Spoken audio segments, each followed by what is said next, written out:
Well, welcome to another episode of Faith-Driven Leadership. It's really great to have another guest with me today. Heather Hankin, welcome to the show. Thank you for having me. I'm really excited to be here and to have this opportunity to share. Yeah, well, I'm excited, and Heather is one of the coaches at Faith-Driven Leadership. She's also my wife, so it's great to have her on for that as well. And Heather, I'm really excited. People are going to get to hear a little bit more of how you help people as a coach, but also how you've helped them lead in different ways. So welcome again. And just let's start off with the question I start with everybody is tell us a little bit about your story and what led you to where you are today. Okay, thank you. So a bit of my story is I did grow up in Brazil and met you in college, and we got married. And after we had been married about 15 years, we ended up moving overseas. And during that time was a real formative time for me. It was challenging, and yet I also grew a lot in understanding leadership and understanding what not to do and just some aspects of it that were challenging. And so that was a very formative time because of what God did in my heart and what I needed to learn and what I needed, like how I needed to grow. And so that began the journey of understanding more specifically what leadership is and what it isn't. Okay. During that time, I also ended up doing different assessments, which gave me a greater understanding of who I am as a person. Nice. And that self-awareness was really key. And so then after we moved back to the U.S., then I've been in different, roles and I've had different job opportunities. And during that time, again, it's been growth. And some of those were leadership roles. Some were not specifically a leadership title. Yet I did learn that we all lead in some way. And whether we have a title or not, we have that opportunity to lead. Yeah. And so that has led me to wanting to be able to help others. In 2018, I was introduced to John Maxwell leadership team. And that also has been a huge part of my journey and a part of just my growth has been being involved in that and learning from John Maxwell, the mentors, and other people that have been associated with that. So that has led me to wanting to add value and wanting to help others that are in their journey in leadership. But a lot of leadership comes from knowing who we are and what we want to do and how God is leading us to serve those around us. Nice. No, thank you. That's great. And you answered one of my questions, which was, looking back, what experience maybe shaped you? You've had several that have shaped you. Being overseas, the Maxwell leadership team has shaped you, which is great, wanting to pass that on. Is there a individual that has shaped your leadership a lot over the years, or a person that has that you followed or that you enjoy reading that's helped you a lot? Right. Well, I would say John Maxwell for sure. Okay. But I will be honest and say that one of the best examples of a leader who loves the Lord and is faithful to being obedient has been you. Just being on this journey with you and seeing how God has put you in leadership roles for a purpose, and then seeing those that you have mentored and just the outcome has been very special and meaningful for me. And so that honestly, just being able to be by your side and watching and seeing how God has used you has been very key for me. Well, thank you. Very kind. Yeah. I've enjoyed working with you over the years as well. Thinking of leadership, is there, and I'll leave this area here in a second, but is there a defining moment that redirected your leadership journey, that got you interested more in good leadership is very helpful and bad leadership is very destructive, and what is my role in that? Because I've seen you do different things over the years and assessments and things. So is there anything that defined it, or do you feel it's just been a progression over time? I feel like it's been a progression, but there's been key moments in that progression. One was when we were overseas, and I ended up just almost at complete burnout. Just my identity became wrapped up in what we were doing, and then just the stressors of life and a variety of things. And so that moment, and I ended up needing to come back to the U.S. to get help, just mentally and emotionally. And so that began a real journey to healing and awareness, and opened my eyes to some things, especially when it came to leadership, when it came to working together with others, and also that it's okay to step away. And in that time, I actually did the Highlands Ability Assessment. And that was pivotal for me because it helped me see what my natural abilities are, and the areas and the ways that I can utilize those that bring me the most joy. And so that was pivotal. Then we also, while we were overseas, I was invited to take part in the leadership program that our organization offered. And so that was a 2-year program. And again, going into that, I knew if I'm accepting and saying yes to this, that God's going to do something. And so I needed to be ready that it would most likely be difficult. And it was, because of what God did in my heart and what he needed to bring to the surface. And then the third would be getting involved in the Maxwell leadership team. And just being exposed and having access to some of the mentors and just the incredible people that are part of that. Yeah. No, thank you. You hit 3 key things. I hope I can remember them all. So let's work backwards. The Highlands assessment you mentioned. Yes. So tell us a little bit, if there's a listener. I know people are listening and wondering, what is the Highlands Ability? I never heard of it till you told me about it. Although it's been around a while. It was originally I hear a massive paper assessment. Like it took 4 hours to grade it, or 6 hours or something, and now it's digital, of course. But who is that for? I know you work with a lot of high school, college people, students, but adults as well take it. So just summarize for us, who would it be for if somebody's listening and wants to grow in a certain area? So who is it for? Okay.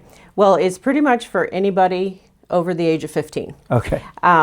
There's the students that are in high school that are getting ready to go to college. It's a great assessment. It's a great tool for them to utilize, because it can help them understand what they are naturally gifted for when it comes to a career.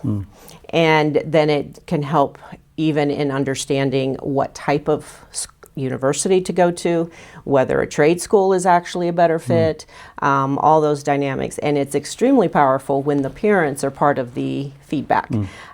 So the Highlands assessment, it's like a 3-hour online that can be taken over a period of days. And that then generates a report. And from that report, then I would do a 2-hour feedback with the student, with the person. With students, I do recommend that the parents be in so that they can understand their child and how to encourage them in that process, especially of determining where they want to go. For somebody that is in college, it can be helpful as well, because a lot of people, I know this was me, is I knew I needed to go to college, and that was like the next step, but I didn't really know what exactly I would be good at. And that was quite a while ago. And so having that, if you're not quite sure, you're in college and you're like, oh, I just don't feel like this is the right fit, then this can really help. And then for an adult that is, at any age, it can be a very helpful tool to better understand yourself. For me, I can share my experience. Is I was 40 when I took it, and what I learned was transformative. It also helped me, one, understand how God had created me, and enabled me to be able to say no to things because I knew it wasn't a good fit for me. And some of those things were ministry related things. But yet I knew why I was saying no. And I didn't feel like I was a failure because I just couldn't do it, or that I just wrestled. So one of the key things that it can help with is help individuals find that sense of fulfillment. Good. And if you're feeling frustrated in your role, it can be a helpful tool to kind of turn on some light bulbs, so to speak. Nice. So, no, it sounds like it's helpful in many different situations for people. And I just encourage you, if you're interested in the assessment, go to our website, faithdrivenleadership.co, and you can click on Heather's link or click on the assessment page and get more information or take the assessment. I know you've helped a lot of people. It is not a 10-minute assessment that prints out a report. It is this is a lot of people have worked on this for years, and 3 hours to take. I took it. I was like, wow, you definitely need some breaks in there. But the report was huge, and I would just say any assessment someone takes that doesn't have a feedback session is kind of not worth it. You got to have a good feedback session, and I know yours is average about 2 hours or more, right. To really understand how to use it and implement it. And so I encourage people to reach out to that for you. What sounds like that was an aha moment for you, taking that assessment. And gave you some clarity. I think what I heard was it gave you some vocabulary to say no. It's one of the challenges we have is most people want to say yes to too many things, and so it does help with that. And coaching helps with that as well. Absolutely. Circling back, one of the other things, you talked about Maxwell Highlands, you talked about burnout. And so I know many people that watch this. One of my top watched podcasts is on burnout that I did a year ago. And burnout and just all that's involved with that. What would you say to people that are listening, men and women, different ages, what other advice you would give them, or signs, or what would you do differently? I don't know. Any thoughts on that? Well, I think that's a great question, because I think a lot of times I know I found myself, is when I was in a position, whether it was a ministry role, whether it was, corporate, or there's been other roles that I've had, smaller organizations, that I felt like I just had to keep going. And, kind of just pressing forward, but knowing that something was off. And there wasn't joy. And there wasn't that sense of fulfillment. And yet I didn't know what that was. And so that was where the Highlands was really key for me in helping me articulate why I was feeling this lack of fulfillment. Okay. And so that was key for me. And so if you are feeling, I guess my advice is explore that. Don't just okay, this is just how life is. There can be things that can be done that can help you.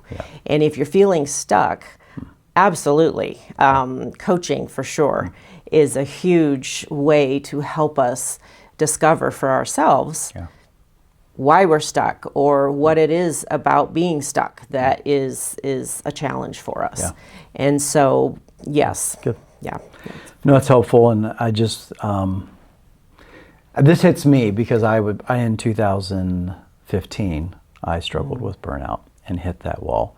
And I wish somebody would have told me, and I'll tell anybody that's watching, hear this, please, is I heard that voice inside, just keep going. You can't stop. You're going to disappoint everybody. So many people are depending on you. You're going to be a failure. I believed all the lies that were in my head and kept on going.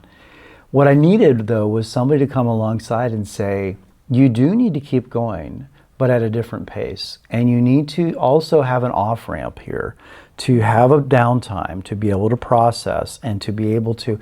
So it's not a on or off for life.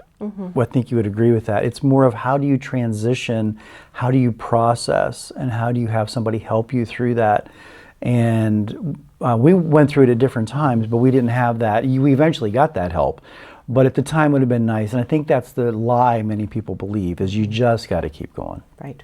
And they struggle with that. Yes. No, I would have to agree. Yeah. And having that coach and having that other person can just hear because that's as a coach, we need to be listening, Yeah. and then also be able to ask the questions that kind of, and we need people in our lives that ask us the questions. Yeah. Yeah. And if we don't have people around us that are doing that, then that's where a coach or a mentor or somebody, we need those people in our lives, and that can bring significant breakthrough. That's great. Thank you.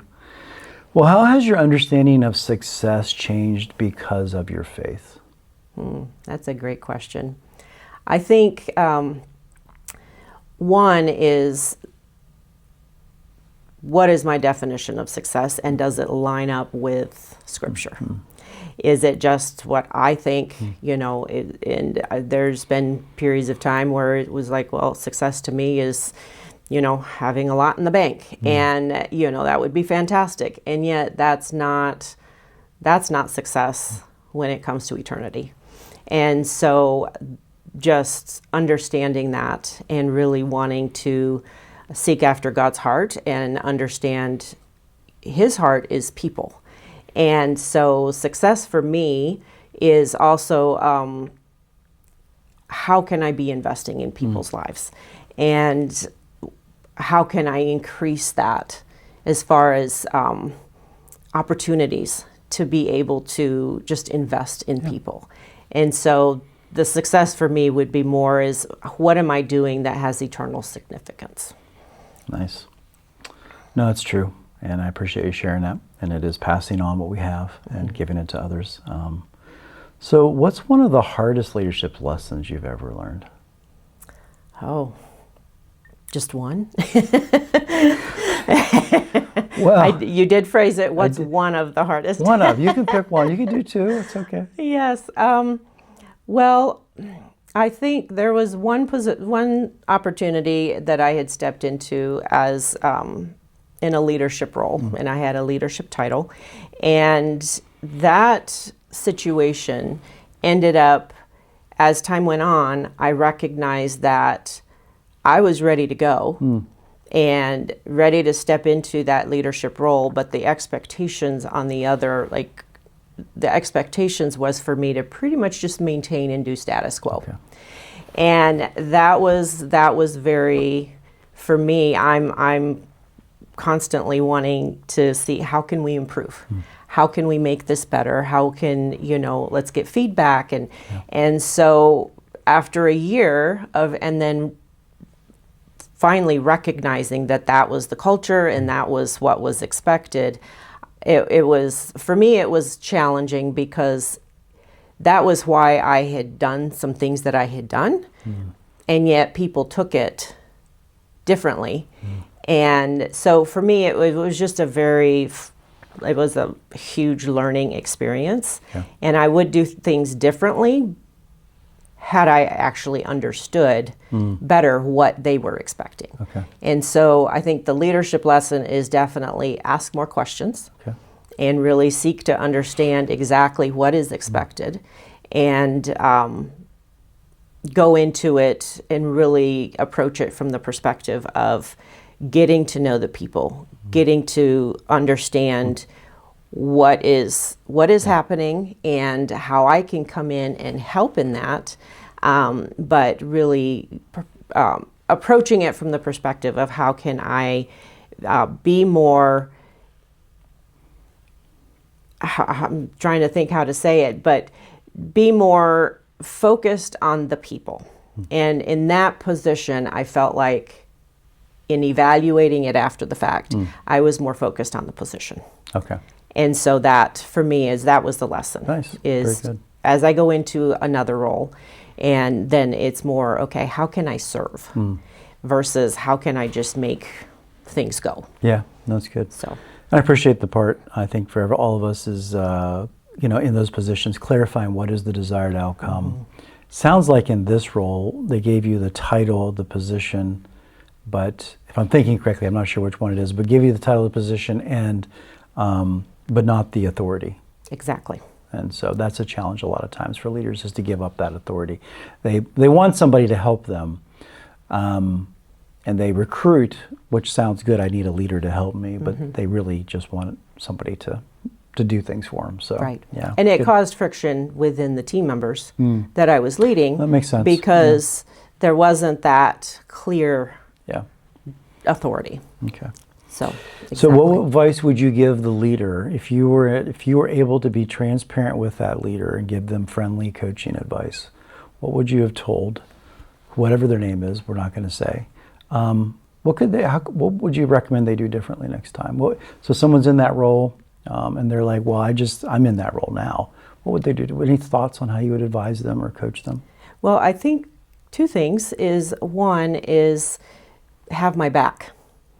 I didn't feel like I had somebody that would support me. And part of that was the authority, dynamic, but have my back and give me the benefit of the doubt.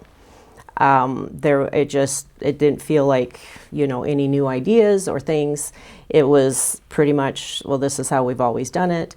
But be open and really, again, try to get to know that person and really try to understand them, but have their back and give them the benefit of the doubt. Okay, that's good. Well, let's jump to a couple other questions just regarding leadership insights and things that you've helped people with. What problems or problem are you most passionate about solving? That's a great question. I think for me right now is to help people who are feeling stuck and helping them grow personally and become more self-aware. And because if we don't have that awareness, then it's going to be hard to move forward. That's good. I know you also have helped a lot of people with transition because you've gone through a lot. You started off with you grew up in Brazil. Yes. So you've gone through a lot of transition. What advice would you give or any help to people that are going through transition? We all go through a transition all the time in different ways. Any transition advice you would give to people? Well, I think one of the biggest keys for transition is to bring good closure. Okay. Whether it's yes, I moved, went back and forth between Brazil and the U.S. quite a lot of times while I was growing up, and then we lived overseas. But it's very important to bring good closure so that you can enter well into the new. And that can be a move. It can be even from one job to the next. Translates very well to helping our children because those formative years, helping them bring closure is so, so important. So that would be my, and I can certainly help. Yes. No, you've helped a lot. I am very passionate about transition. You've taught on transition and helping people transition well, so that's great. When you work with leaders, what do you see one of the top things leaders are commonly getting wrong? That is a great question. What comes to mind immediately is a lack of self-awareness and a lack of leaders can be very driven. And I'm thinking, top leaders or just leaders in general. And so being self-aware and understanding how you're coming across to your people. It may not cross your mind that the way that you just spoke really, could have been interpreted differently. But being self-aware, but then also being intentional to understand your people, especially direct reports. And then, because how you model as a leader to your direct reports then translates down into how they will be leading their people. And so being self-aware, but also being aware of, understanding your people. Yeah, that's good. I use the phrase a lot, who you are is how you lead. And I think people don't pause to think about that. Okay. There's a common theme, I think, of this episode with you, this podcast, which is just reflection is what I'm hearing through a lot of what you're talking about. And that's part of leaders. They don't seem to take, many of them don't take the time to, we are driven, which is how we get things done. Right. We need you. We need to be driven. But we also need to take that time to reflect on not every conversation. Well, I wonder how they reacted. It's not that, but it is that just slowing down to consider Was that the best reaction? Consider what is the repercussions and how am I coming across, and tied to that, which I think it could be a question for you as well, because I think a lot of times leaders don't take the time to slow down, so then they're not self-aware. That's where I'm headed with this. Was you mentioned self-awareness, I would agree, and it seems that there's a disconnect then of they don't grow in self-awareness, and so then that leads to a power struggle down the road where leaders delegate but they don't delegate, or they put people in positions but they don't give the authority. So I've seen that lived out over time. Any thoughts on how somebody's listening, how we can help them with coaching to be more self-aware? Any thoughts on how you've helped people be more self-aware, just to raise the awareness in people? That's a great question. One is, I think self-awareness, at least in my journey, has involved different types of assessments. Okay. Because that helps me understand whether it's just, who I am, like with the Highlands, how I communicate, and then even just understanding how I contribute, like with the Working Genius, for instance. So those types of things can be very helpful for us to understand. And then the other aspect of that is, like you mentioned, is asking ourselves questions and asking our coworkers questions. How do I come across? And really be open to hearing. No, that's Don't huge. ask if you don't want to know. That's true. It's very valid. I think it's giving, like you, what thing comes to mind is giving others permission at the right time, in the right way, but to be able to speak into people. You're right. If somebody says, so how do you think that meeting was? And then you don't wait for an answer, that's not what we're talking about. It is saying, hey, it seems like people weren't paying attention to the meeting today, or whatever, or I came across. Any thoughts on that? And taking it. And if they're like, well, this is what happened, okay, how do I make that better? I think it is that self-continuous improvement. And many leaders are just too busy for that. Right. I think it seems at times. And the reflection is so key. And like you said, though, that's not something that we are intentional for. But I know John Maxwell says fairly often is that reflective experience is the best teacher. Because we can go through an experience and then we can move on, and there's not really, there's things that we could have learned, but if we didn't actually take time to reflect on it, then we're not going to recognize. And that is something that I do highly encourage people to do, is to take that time. And it's something that I have started to try to be more intentional on, so that I can take even those challenging situations. What did I learn? What could I have done differently? What can I do differently moving forward? And it's very, very instrumental. It's good. Big teacher. Yeah, the thought comes to mind, history repeats itself, and if we don't reflect, guaranteed history will repeat itself in our leadership style and how we come across, because we're not going to change. It's just going to be a rut that we get in. And so how do we get out of that and help other people lead well on our teams and move forward and things like that? So that's huge. Well, speaking of leadership questions, how do you make difficult decisions when there isn't a clear right answer? Well, that's... Thoughts on that? The first thing that came to mind with that question is take time to pray. Okay. Just because, Scripture does say, if we lack wisdom, ask of God. And so a lot of times, in my perspective, I might want to do something, and yet that's not the best approach. And so really taking it to prayer and listening. Taking time to listen in the prayer for what God desires. Nice. No, it's good. We just want to get things done at times, and we don't take that time. So that's good. Well, some quick questions on leadership challenges are everybody's favorite topic. But we all deal with challenges. But we also are growing at the same time. What are you currently learning as a leader right now? Right now, one of the things that has been a theme over even just the last like month or two has been contentment. And not thinking that things are greener on the other side, but how can I serve well where I am? And I know that that's where God has me. And so how can I serve well and serve those around me, and be content where God has me? Nice. Hard lesson at times, but that's good. So how are you adapting to change during this season then? How has that affected you?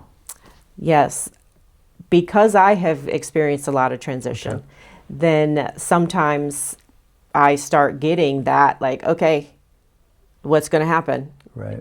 What's the next thing? Yeah. And so that's where the contentment part comes in. But then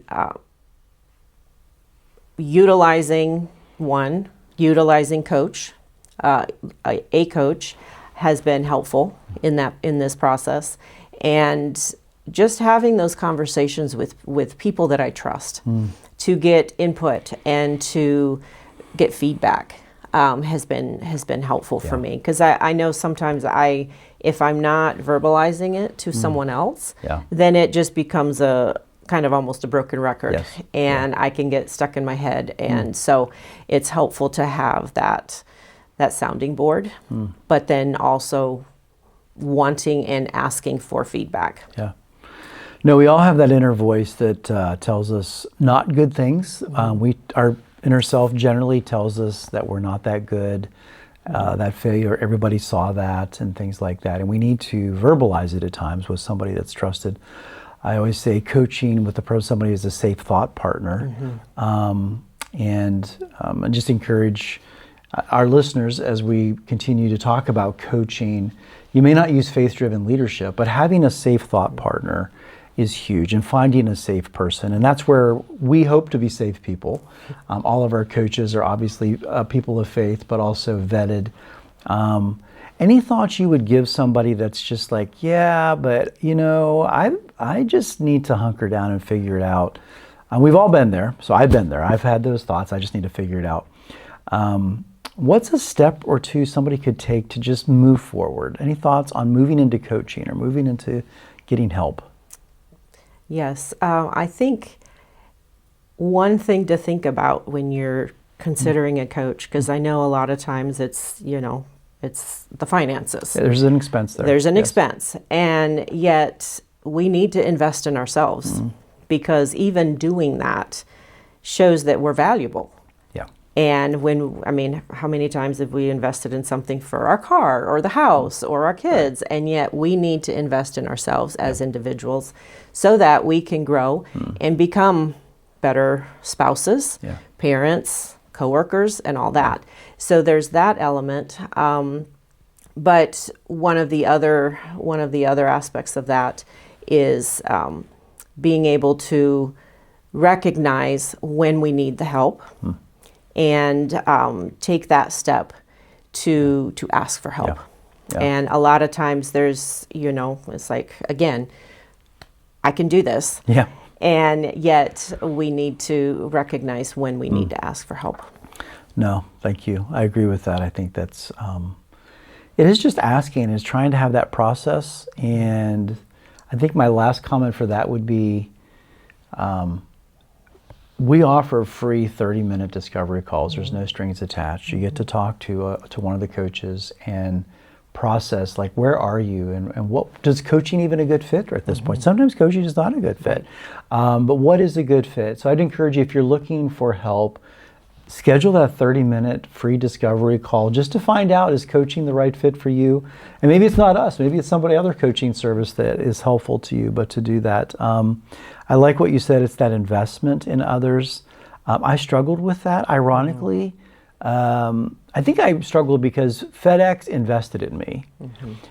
And it was part of my job because I was growing and developing. I was giving them services, so they invested in me. When I left FedEx, I continued to grow and develop on my own by reading, but then I reached a limit. And one of my friends, Dale, came to me one day and said, hey, you're really doing a great job in all of this leadership and what you're doing in this current job I was in. He was on the board. He said, but I really think you could go to the next level, and I recommend this coach to you.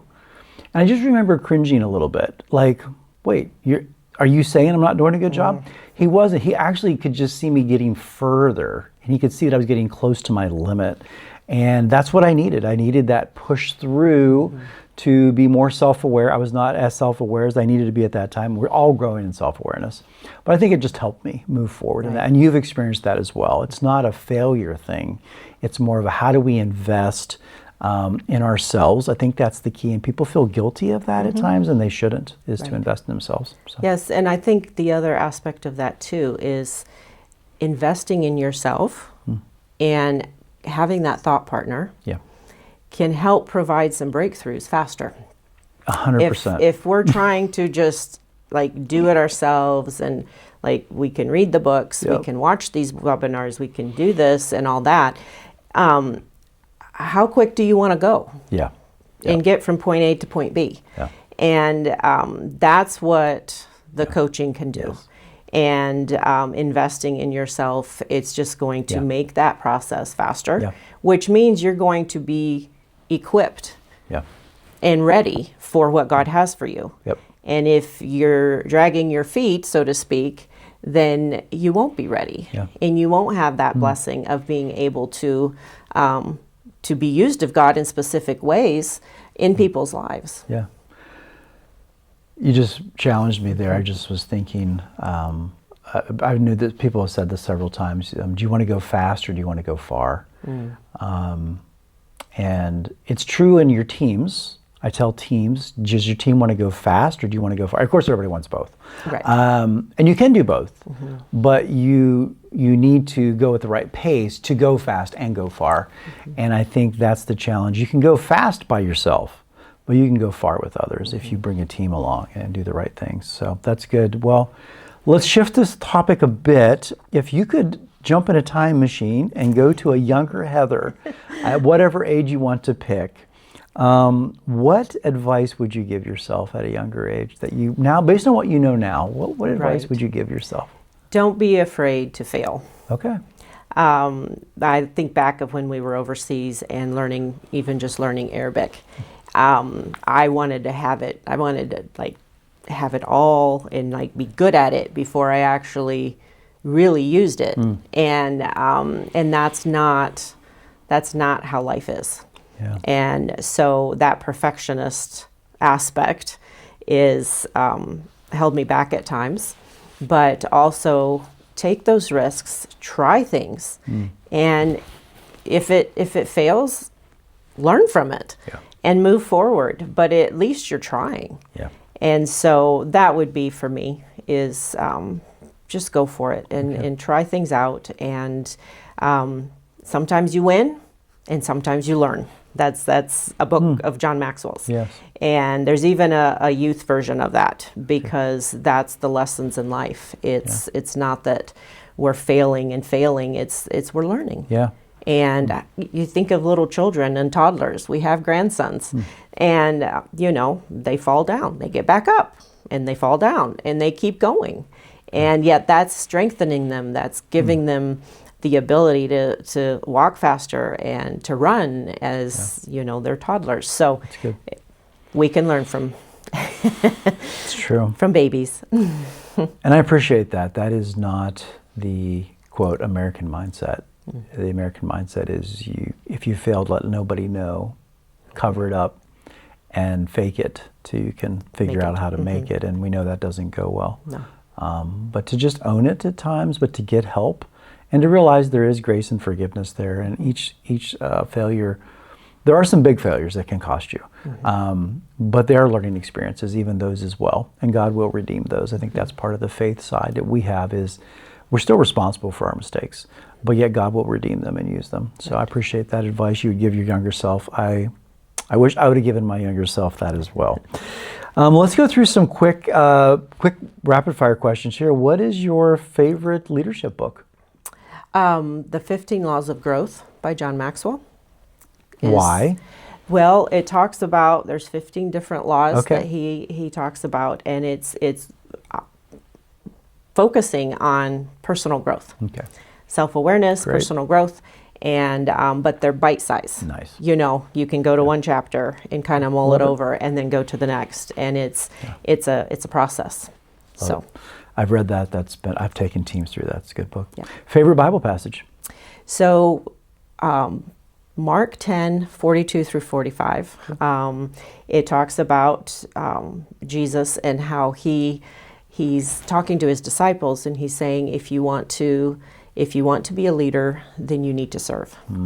And then the next verse is, you know, he came not to be served, but he came to serve.